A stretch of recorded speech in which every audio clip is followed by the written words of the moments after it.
राजस्थान। मैं हूं आपके साथ में ऋतु तोमर।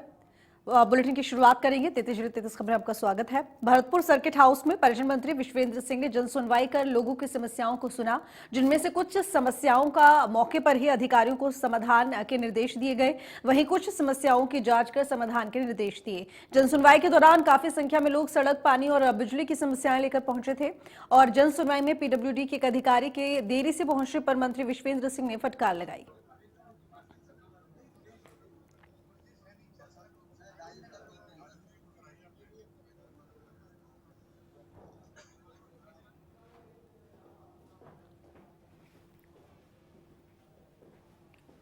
सांसद दिया कुमारी 3 दिवसीय राजसमंद दौरे पर हैं। सांसद दिया कुमारी ने जिला परिषद सभागार में जन सुनवाई कर जनता की समस्या के निराकरण के लिए अधिकारियों को जरूरी दिशा निर्देश दिए।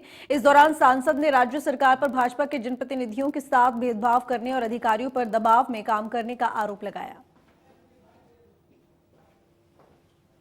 दुर्भाग्य की बात है कि जो राजस्थान में कांग्रेस सरकार है वो इन चीजों में बिल्कुल भी ना तो चिंता कर रही है, ना कोई विकास का काम करवा रही है। हमारे यहाँ डीएमएफटी का बहुत पैसा आता है, लेकिन वो पैसा जनता के किसी विकास के काम पे नहीं लग रहा है। बहुत दुख की बात है ये। इसके लिए भी अधिकारियों को हम लोग बार बार कह रहे हैं, लेकिन उसके बावजूद भी अधिकारी पता नहीं क्यों किसी दबाव में आके हम लोगों की, क्योंकि हम भारतीय जनता पार्टी की जनप्रतिनिधि हैं, हमारी भी बात ये लोग नहीं सुन रहे। लेकिन हम लोग तो हमारी बात हर बार कहेंगे ही, ये हमारा हक है और जनता को अपनी जो उनका अधिकार है, उनका हक है, कानून व्यवस्था का, विकास का, सड़कों का, बिजली का, पानी का, वो हक उनको मिलना चाहिए। पूर्व डिप्टी सीएम सचिन पायलट जालौर के सुराना गांव पहुंचे। इस दौरान पायलट ने मृतक दलित छात्र के परिजनों से मुलाकात की और पीड़ित परिवार को उन्हें सांत्वना दी। दलित परिवार को ढांढस बंधाने के बाद पायलट ने कहा कि स्कूल की मान्यता रद्द होनी चाहिए, प्रशासनिक अधिकारियों पर भी कार्रवाई होनी चाहिए। परिजनों ने मुझे बताया कि उनके साथ ज्यादती की गई है और उनके मोबाइल फोन छीन लिए गए और दामाद पर पुलिस ने लाठीचार्ज किया। जो मुआवजा है, मुआवजा भी दिया गया है, केस रजिस्टर कर लिया गया है, लेकिन जो स्कूल है और जो संस्था है उसकी मान्यता को रद्द करना चाहिए। एक संदेश जाना चाहिए। अभी कल्ला साहब ने बोल दिया, कर दिया, बहुत अच्छा है, बहुत जल्दी कर देना चाहिए था, लेकिन संदेश जाना चाहिए कि इस प्रकार कोई दलित समाज का नौजवान अगर कहीं मूंछ रखता है उसको मार दिया जाएगा, जैसे पाली जिले में हुआ।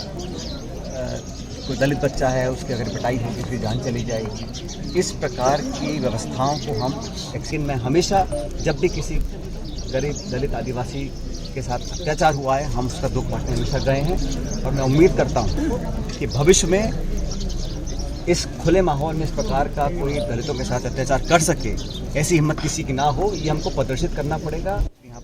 जोधपुर पहुंचे पूर्व डिप्टी सीएम सचिन पायलट ने जालौर की घटना पर बयान देते हुए कहा कि वे इस दुख की घड़ी में इंद्र मेघवाल के परिवार के साथ खड़े हैं। दलितों के लिए केवल कानून बनाने से ही कुछ नहीं होगा, उनके साथ हमें खड़े रहना होगा। पहले पाली में मूछें रखने पर दलित युवक की हत्या कर दी गई थी और अब जालौर में ऐसी घटना हुई है। इंद्र मेघवाल की हत्या के आरोपी को कानून के तहत सख्त से सख्त सजा मिलनी चाहिए।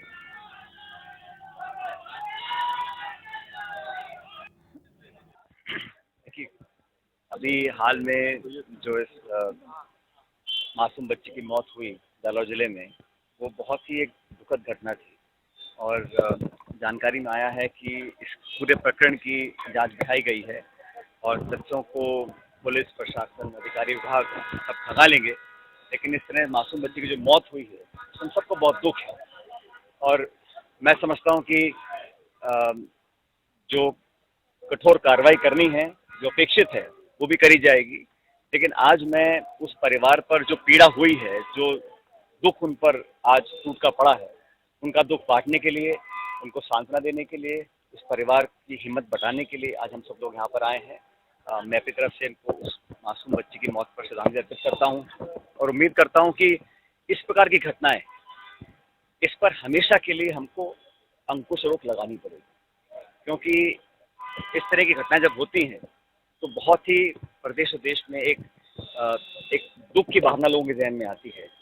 एक बच्चे को इस तरह जो कहा गया है कि उस मास्टर ने उसको मारा, उसकी मौत हो गई, इससे ज़्यादा दुख की घटना क्या हो सकती है। और दलित समाज के लोगों को सिर्फ किसी एक ये घटना या ऐसे पूर्व की घटना, इससे पर हट के ये हमको एक संदेश देना पड़ेगा, उनके जहन में विश्वास पैदा करना पड़ेगा कि हम उनके साथ खड़े हैं सिर्फ कानून बनाने से, नियम बनाने से, भाषण देने से, कार्रवाई करने से शायद ये हम पूरा ना कर सकें। उनको विश्वास दिलाने के लिए जो कुछ करना है वो करना पड़ेगा। जैसा मैंने कहा, आज सभी लोग उस परिवार से मिलने जा रहे हैं, अपना दुख उनको व्यक्त करेंगे और उम्मीद करेंगे कि इस प्रकार की घटनाएं दोबारा ना हो। और मैं समझ सकता हूँ उस परिवार में, उस इलाके में, समाज में, पूरे क्षेत्र में बहुत दुख लोगों को होगा और उस दुख को बांटने के लिए हम लोग आए हैं और सख्त से सख्त कार्रवाई जो हो सकती है इस घटनाक्रम में वो करनी पड़ेगी। राजस्थान में मैं समझता हूँ कि जो परिजन मांग कर रहे हैं, सरकार अपने विवेक के अनुसार उचित कार्रवाई करेगी। कुछ कदम पहले भी उठाए हैं और भी उठाएंगी, लेकिन हमें चाहते हैं कि इस दुख की घड़ी में हम सब के साथ खड़े रहें। चाहे कांग्रेस पार्टी हो, चाहे कोई व्यक्ति हो, इसमें राजनीति करना उचित नहीं है। लेकिन जो घटना हुई है उसका संज्ञान लेकर उसको उचित कार्रवाई करनी पड़ेगी और भविष्य में खासकर हमारे दलित आदिवासी समाज के लोग, भाइयों बहनों को, परिवारों को ऐसा ना लगे कि उनके लिए जो हम लोगों ने प्रावधान करे हैं वो कहीं कमजोर है, क्योंकि कहीं ना कहीं कमी होगी तभी तो लोग बार बार इस प्रकार की घटनाओं को अंजाम दे रहे हैं। अभी पाली जिले में एक नौजवान दलित के साथ जो हुआ, क्योंकि उसने मूछें रखी थी, उसका कत्ल करा गया, उसकी मौत हुई। तो इस प्रकार की घटनाओं से बहुत मनोबल कमजोर होता है, लेकिन हम सब साथ खड़े हैं दलित समाज के और उन सब लोगों को न्याय दिलाने के लिए कोई कसर नहीं छोड़ेंगे। जो मदद है, सहायता है, सहयोग है, वो भी हम लोग करवाएंगे। लेकिन आज तो इस दुख को बांटने के लिए हम लोग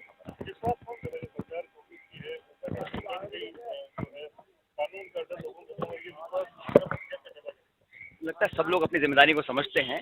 मैं तो सिर्फ आज यहाँ पर सब लोगों के साथ उस गांव में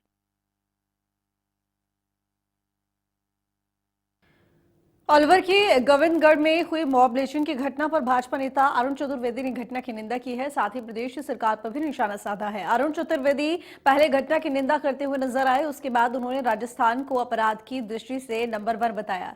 ऐसी घटनाओं के लिए चतुर्वेदी ने मुख्यमंत्री पर कई कुर्सियों को बचाने का आरोप लगाया है।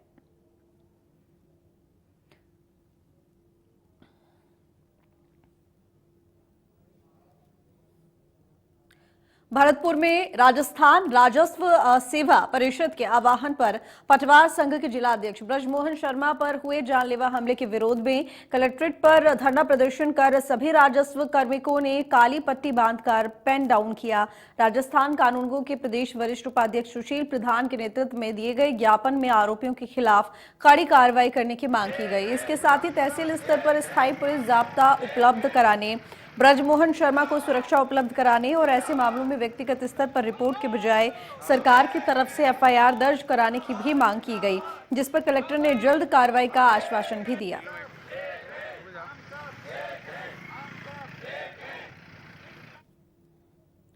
सवाई माधोपुर के चौथ का बरवाड़ा थाना में इटावा बालाजी मंदिर मार्ग पर एक्सप्रेसवे निर्माण के चलते पानी भर जाने के कारण ग्रामीणों में नाराजगी है। पिछले 2 महीने से लोग पानी निकासी की मांग कर रहे हैं। ऐसे में इटावा बालाजी मार्ग पर ग्रामीणों ने जाम लगा दिया है। इस दौरान जाम हटाने पहुंचे चौथ का बरवाड़ा थाना पुलिस के एक जवान से ग्रामीणों की कहासुनी हो गई। इस दौरान कुछ असामाजिक तत्वों ने पत्थर फेंका और इस दौरान पुलिसकर्मी का सिर फूट गया और इसके बाद चौथ का बरवाड़ा से बड़ी संख्या में पुलिसकर्मी मौके पर पहुंचे, जिन्हें देख ग्रामीण मौके से भाग गए।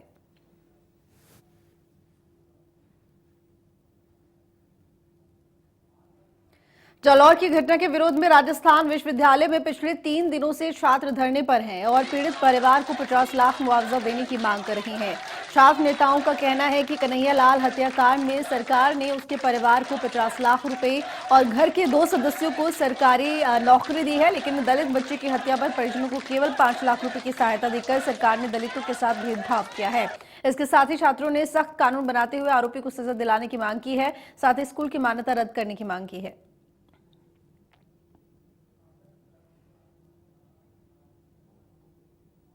अलवर के बांसुर में जालौर की घटना के विरोध में भीम आर्मी और मेघवाल समाज ने सामाजिक न्याय रैली निकालकर एसडीएम को राष्ट्रपति के नाम ज्ञापन सौंपा।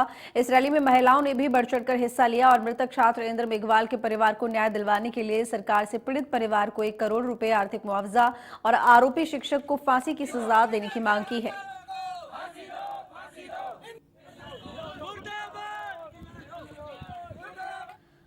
जालौर में दलित छात्र की मौत का मामला पूरे प्रदेश में तूल पकड़ता जा रहा है। घटना को लेकर पूरे प्रदेश में आक्रोश है और घटना के विरोध में जगह जगह प्रदर्शन किया जा रहा है और पीड़ित परिवार को इंसाफ दिलाने की मांग की जा रही है।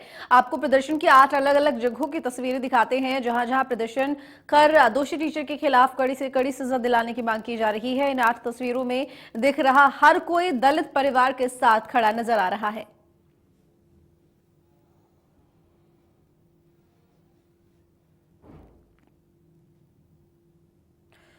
बीकानेर में पुनरासर पशु चिकित्सक पर लंपे वायरस की दवा का ज्यादा कीमत वसूलने के विरोध में ग्रामीणों ने कलेक्ट्रेट के सामने प्रदर्शन किया और गांव में तैनात सरकारी कर्मचारियों पर भ्रष्टाचार में लिप्त होने का आरोप लगाया। ग्रामीणों का आरोप है कि पुनरासर और आसपास के गांवों में दवाइयों की कीमत प्रिंट रेट से दोगुना ली जा रही है और फ्री दवाइयों को पशुपालकों को बेचने का काम किया जा रहा है।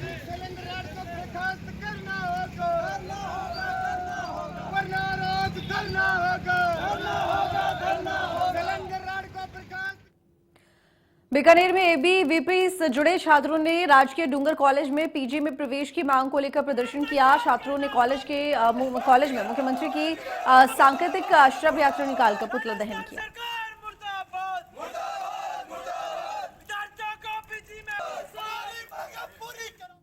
जयपुर के चाकसू में धार्मिक कार्यक्रम के आयोजनों के दौरान डीजे बंद कराने और भाजपा कार्यकर्ताओं के साथ दुर्व्यवहार का मामला अब तूल पकड़ता जा रहा है। गुस्साए भाजपाई पुलिस थाने पहुंचे और पुलिस पर राजनीति दबाव में काम करने का आरोप लगाते हुए विरोध प्रदर्शन किया। बीजेपी कार्यकर्ता की ओर से नगर पालिका चेयरमैन कमलेश बैरवा समेत 6 लोगों के खिलाफ बिना अनुमति डीजे बजाने और सड़क रोकने का आरोप लगाते हुए रिपोर्ट दर्ज कराई है।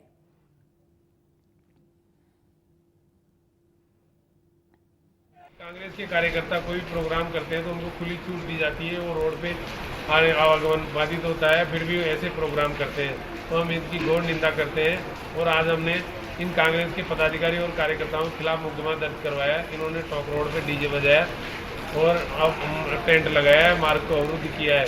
जबकि हमने तिरंगा यात्रा राष्ट्रीय पर्व 3 दिन का मोदी जी ने रखा था, वो निकाला, उस तिरंगा यात्रा को इन्होंने रोकने की कोशिश की और हमारे कार्यकर्ताओं को दबाने की कोशिश की। चाकसू में हमारी कोई भी धार्मिक यात्रा निकलती तो पुलिस प्रशासन के द्वारा हमें दबाया जाता है, हमें रोका जाता है। जिन मार्गों से होते यात्राएं निकलती वहाँ से हमें रोक दिया जाता है और हमारी धार्मिक भावनाओं को ठेस पहुँचाते। इसमें भेदभाव की नीति अपनाते हुए यहाँ के विधायक ने प्रशासन को दबाव में ले रखा है, प्रशासन दबाव में काम कर रहा है, जो गलत है, हम इसकी घोर निंदा करते हैं।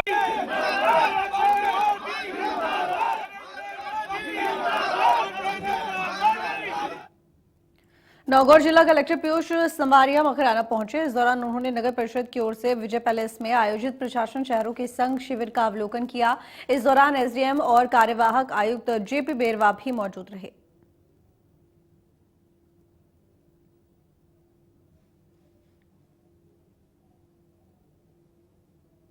अजमेर डेयरी की स्थापना के 50 साल पूरा होने पर सरस परिवार 17 अगस्त को स्वर्ण जयंती वर्ष मनाएगा। इस मौके पर अजमेर डेयरी के अध्यक्ष रामचंद्र चौधरी ने मीडिया से रूबरू होकर डेयरी की स्थापना से आज तक के बारे की जानकारियों को साझा किया। चौधरी ने बताया कि अजमेर डेयरी की स्थापना 17 अगस्त 1972 में सिविल लाइन में 2 कमरों में हुई और आज डेयरी के पास खुद के 2 प्लांट हैं।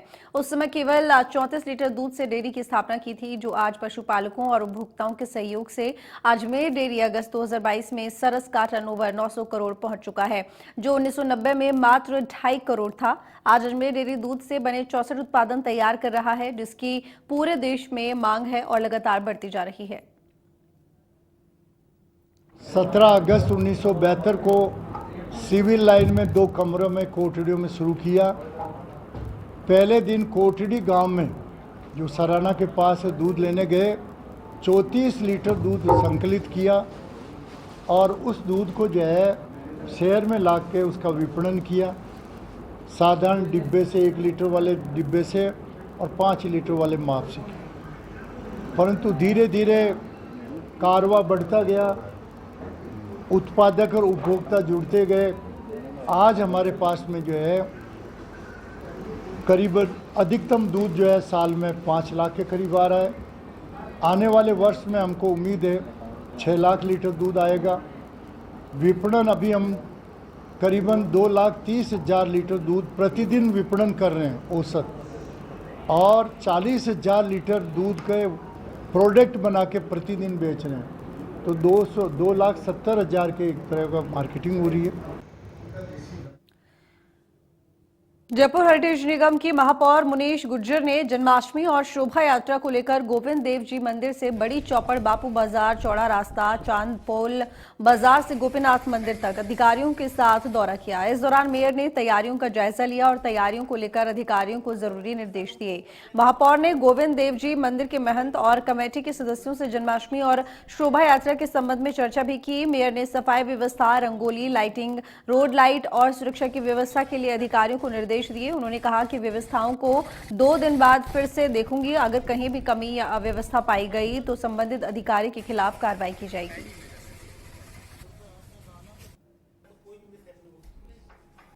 जन्माष्टमी की जो शोभा यात्रा निकलेगी उसके लिए गोविंद देव जी से जहाँ जहाँ शोभा यात्रा निकलेगी उसका पूरा जायजा लिया है। लाइट, गार्डन, सफाई की व्यवस्था देखी है।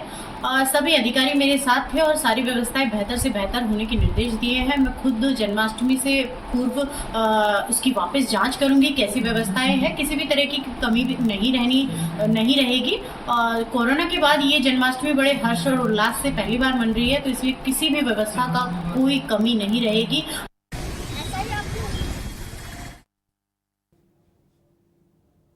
उदयपुर में डेयरी पर पिस्टल लेकर पहुंचे लड़के का वीडियो वायरल होने के बाद शहर में दहशत का माहौल है। वीडियो सामने आने के बाद उदयपुर पुलिस ने त्वरित कार्रवाई करते हुए आरोपी को डिटेन किया और घटना से पर्दा उठाया। एसपी विकास शर्मा ने बताया कि वीडियो में पिस्टल लेकर डेयरी पर घी खरीदने वाला लड़का असल में अहमदाबाद का रहने वाला नाबालिग लड़का है। उसने किसी भी आपराधिक मंशा से घटना को अंजाम नहीं दिया। वो पिस्टल नाबालिग के हाथ में दिखाई दे रही है। वह एक एयरगन थी जिसे वो अपने दोस्त से लाया था। एसपी ने शहरवासियों से अपील की है कि शहर में कोई भी संदिग्ध गतिविधि होती दिखे तो इसकी सूचना तुरंत पुलिस तक पहुंचाएं। एक नाबालिग बच्चा है जो यहाँ पे अपने रिश्तेदारी में आया हुआ था, जिसके पास एक एयर गन थी जो कि नॉन हार्मफुल है, और सिंपली सिर्फ वो अपने दोस्त के साथ अपने दोस्त की तरफ से उसको एक गन मिली थी जो लेके आया हुआ था। और चूँकि जेब में रखी उसको थोड़ा पेन फील हो रहा था, इसलिए उसने रीएडजस्ट करके उसको थैले में डाला। वो और उसका भाई हमेशा इस दुकान से यहाँ परचेज़ करते रहते हैं आसपास, तो वो परचेज़ उन्होंने की थी। और बिल्कुल एक बाल मन की जो घटना है, बाल मन की शरारत है, उस टाइप की घटना थी। ना इसमें कोई धमकी का एंगल था, ना इसमें कोई डराने का एंगल था, ना ही कोई लूट का एंगल था। मौसम विभाग के अनुमान के मुताबिक प्रदेश में भारी बारिश का दौर जारी है। प्रदेश के कुछ हिस्सों में पिछले 2 दिन से बारिश हो रही है, तो वहीं कुछ जगहों पर बारिश से हालात बिगड़ चुके हैं। भारी बारिश के कारण प्रदेश के डैम का जलस्तर बढ़ गया है। वहीं नदी और नाले उफान पर हैं। आप ये 4 तस्वीरें देखिए जिनके जरिए आप समझ सकते हैं कि स्थिति क्या है। गांवों का संपर्क टूट चुका है, नदी नाले उफान पर हैं और इसके साथ ही अगर डैम की बात की जाए तो लगातार डैम में भी पानी बढ़ता जा रहा है और पार्वती नदी भी उफान पर है।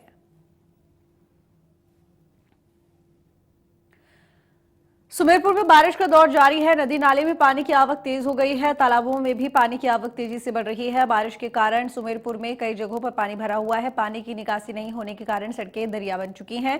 ऐसे में आने जाने वाले लोगों को परेशानी का सामना करना पड़ रहा है।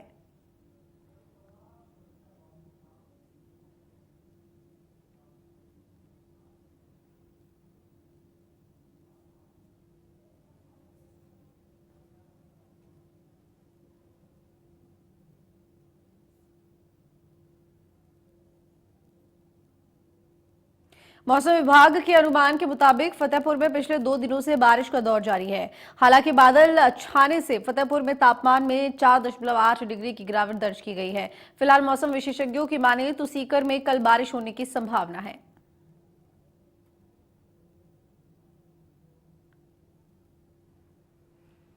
उदयपुर के गौगुंदा इलाके के भूताला कस्बे में तालाब से एक मगरमच्छ किनारे पर आ गया। मगरमच्छ के बाहर आने से इलाके में हड़कंप मच गया। सूचना पाकर मौके पर पहुंची रेस्क्यू टीम ने करीब 2 घंटे की कड़ी मशक्कत के बाद मगरमच्छ पर काबू पाया।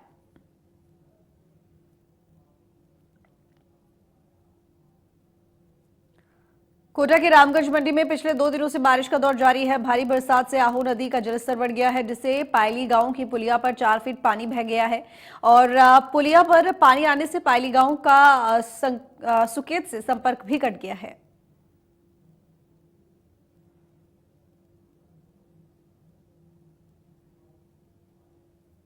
बांसवाड़ा में जारी भारी बारिश के कारण माही बांध में पानी की आवक तेज हो गई है।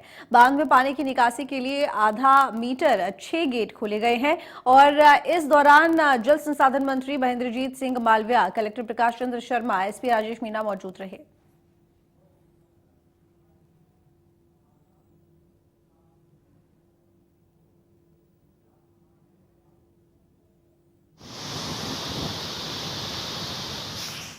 तो कोटा की इटावा से निकलने वाली चंबल और काली सिंध और पार्वती तीनों प्रमुख नदियों में पानी का जलस्तर बढ़ रहा है और नदियों में पानी की आवक के चलते राजस्थान और मध्य प्रदेश को जोड़ने वाली पार्वती नदी उफान पर है। चंबल नदी और काली सिंध नदी में उफान आने के चलते इटावा का कोटा से संपर्क कट गया है।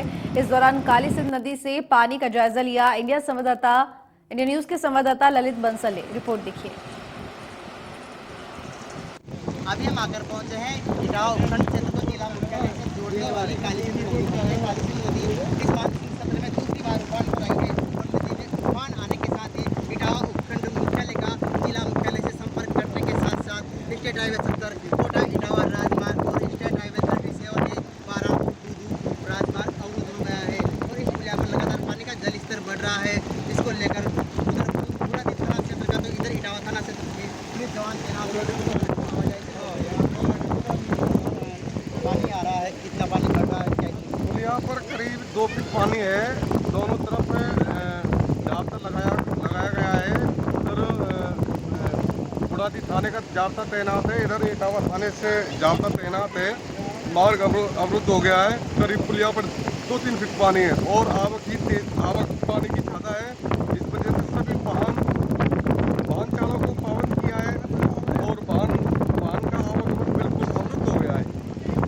बता रहे थे कि वाहनों का आवागमन बंद करवा दिया गया है, वाहन चालकों को भी पाबंद किया गया है। आपको बता दें मध्य प्रदेश में हो रही बारिश का कहीं न कहीं इस नदी पर असर देखने को मिला है। इटावा उपखंड क्षेत्र में 3 नदियां आती है, चंबल, काली सिंध और पार्वती, और तीनों वर्तमान में अपने वेग पर बह रही है। हालांकि इटावा उपखंड क्षेत्र में प्रवेश तो 3 नदियां करती है, लेकिन जब निकलती है तो केवल चंबल निकल पाती है। धौलपुर के रास्ते चंबल निकलती है, काली सिंध खरवण के यहाँ लुप्त होती है तो गुडला के यहाँ पार्वती भी लुप्त हो जाती है। वर्तमान में तीनों नदियों में उफान ने कहीं न कहीं क्षेत्र में हलचल बढ़ाई है और पहाड़ होने की इन नदियों में लगातार बढ़ते जलस्तर से कई मार्ग भी अवरुद्ध हुए हैं। इंडिया न्यूज राजस्थान के लिए इटावा से। तो झालावाड़ के खानपुर के चांदखेड़ी सभा हॉल में ऑपरेशन निर्भीक और ऑपरेशन संस्कार के तहत लघु नाटिका का मंचन किया गया और कार्यक्रम में एसपी ऋचा तोमर ने बच्चों और महिलाओं को आत्मनिर्भर बनाने, बेटियों की अपेक्षा बेटों को घर पर संस्कार और कानून के बारे में जानकारी देने की बात कही। कार्यक्रम में उल्लेखनीय कार्य करने वाली बच्चियों का सम्मानित भी उनको किया गया।